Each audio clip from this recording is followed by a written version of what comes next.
राधे राधे मेरे प्यारे भाइयों बहनों माताओं व बंधुओं, चैनल में आपका स्वागत है। बंधुओं, आज मैं आपको बैसाख मास महात्म की कथा का 28वां अध्याय श्रवण करवाने जा रही हूँ।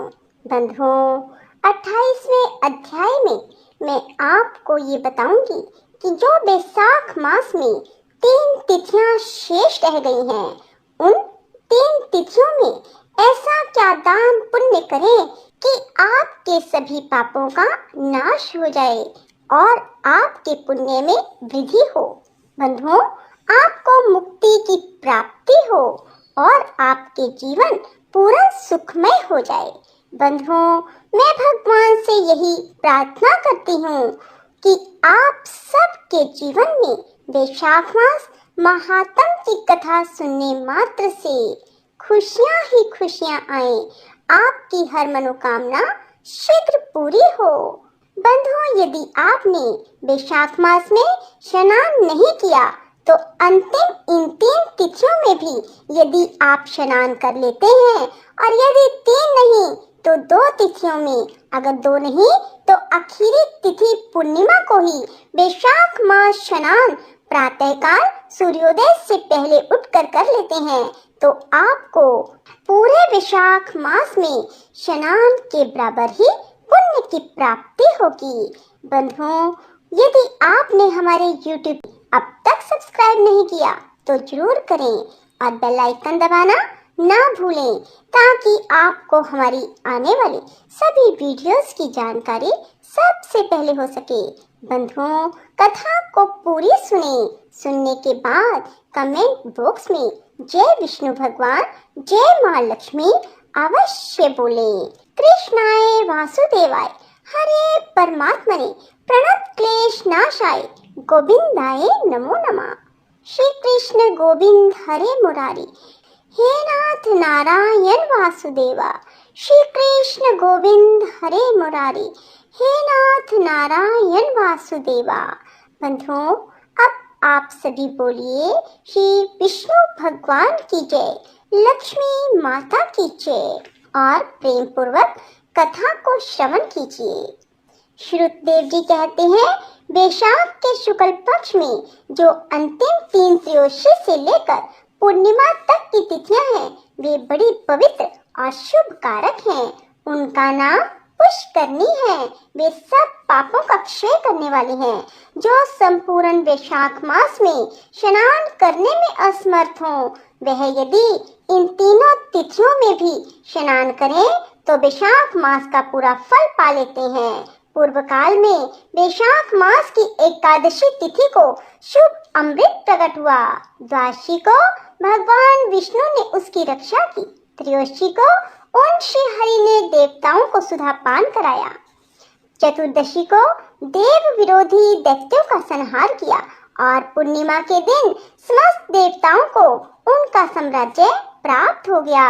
इसलिए देवताओं ने संतुष्ट होकर इन 3 तिथियों को वर दिया। बैसाख मास की ये 3 शुभ तिथियां मनुष्यों के पापों का नाश करने वाली, उन्हें पुत्र पौत्र आदि फल देने वाली हो। जो मनुष्य इन संपूर्ण मास में स्नान ना कर सका हो, वह इन 3 तिथियों में स्नान कर लेने पर पूर्ण फल को पाता है। बैसाख मास में लौकिक कामनाओं का नियमन करने पर मनुष्य निश्चय ही भगवान विष्णु का सायुज्य प्राप्त कर लेता है। महीने भर नियम निभाने में असमर्थ मानव यदि उक्त 3 दिन भी कामनाओं का संयम कर सके तो उतने से ही पूर्ण फल को पा भगवान विष्णु के धाम में आनंद का अनुभव करता है। इस प्रकार वर देकर देवता अपने धाम को चले गए। अतः पुष्करनी नाम से प्रसिद्ध अंतिम 3 तिथियां पुण्यदायिनी, समस्त पाप राशि का नाश करने वाली, पुत्र पौत्र को बढ़ाने वाली हैं। जो बैसाख मास में अंतिम 3 दिन गीता का पाठ करता है, उसे प्रतिदिन अश्वमेध यज्ञ का फल मिलता है। जो उक्त तीनों दिन विष्णु सहस्त्र नाम का पाठ करता है, उसके पुण्य फल का वर्णन करने में इस भूलोक और स्वर्गलोक में कौन समर्थ है।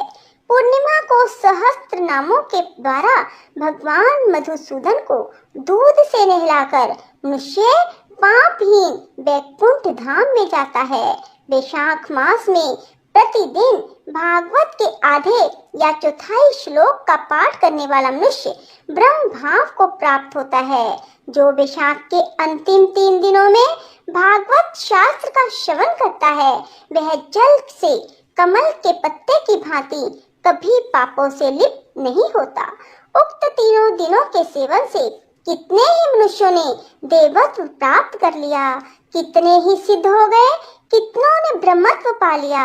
ब्रह्म ज्ञान से मुक्ति होती है अथवा प्रयाग में मृत्यु होने से या वैशाख मास में नियम पूर्वक प्रातः काल जल में स्नान करने से मोक्ष की प्राप्ति होती है। इसलिए वैशाख के अंतिम 3 दिनों में स्नान, दान और भगवत पूजन आदि अवश्य करना चाहिए। वैशाख मास के उत्तम महात्म का पूरा वर्णन रोग शोक से रहित जगदीश्वर भगवान नारायण के सिवा दूसरा कौन कर सकता है। तुम भी वैशाख मास में दान आदि उत्तम कर्म का अनुष्ठान करो, इससे निश्चय ही तुम्हें भोग और मोक्ष की प्राप्ति होगी। इस प्रकार मिथिलापति जनक को उपदेश देकर शुद्धदेव जी ने उनकी अनुमति ले वहां से जाने का विचार किया। तब राजर्षि जनक ने अपने अभ्युदय के लिए उत्तम उत्सव कराया और शुद्धदेव जी को पालकी पर बिठाकर विदा किया। वस्त्र, आभूषण, गो, भूमि, तिल, स्वर्ण आदि से उनकी पूजा और वंदना करके राजा ने उनकी परिक्रमा की। तत्पश्चात उनसे विदा हो महातेजस्वी एवं परम यशस्वी शुद्धदेव जी संतुष्ट हो प्रसन्नता पूर्वक वहां से अपने स्थान को गए। राजा ने वैशाख धर्म का पालन करके मोक्ष प्राप्त किया। नारद जी कहते हैं, अम्बरीश, यह उत्तम उपाख्यान मैंने तुम्हें सुनाया जो कि सब पापों का नाशक, संपूर्ण संपत्तियों को देने वाला है। इससे मनुष्य भुक्ति, मुक्ति, ज्ञान एवं मोक्ष पाता है। नारद जी का यह वचन सुनकर महायशस्वी राजा अम्बरीश मन ही मन बहुत प्रसन्न हुए। उन्होंने बाहरी जगत के व्यापारों से निवृत्त होकर मुनि को साष्टांग प्रणाम किया और अपने संपूर्ण वैभवों से उनकी पूजा की। तत्पश्चात उनसे विदा लेकर देव ऋषि नारद जी दूसरे लोक में चले गए, क्योंकि दक्ष प्रजापति के शाप से वे एक स्थान पर नहीं ठहर सकते। राज ऋषि अम्बरीश भी नारद जी के बताए हुए सब धर्मों का अनुष्ठान करके निर्गुण परब्रह्म परमात्मा में विलीन हो गए। जो इस पाप नाशक एवं पुण्यवर्धक उपाख्यान को सुनता और पढ़ता है वह परम गति को प्राप्त होता है। जिनके घर में लिखी हुई पुस्तक रहती है उनके हाथ में मुक्ति आ जाती है। फिर जो सदा इसके श्रवण में लगे रहते हैं और अपने मन को इसके श्रवण में लगाते हैं उनके लिए तो कहना ही क्या है। बोलो विष्णु भगवान की जय, लक्ष्मी माता की जय। राधे राधे, जय श्री कृष्णा।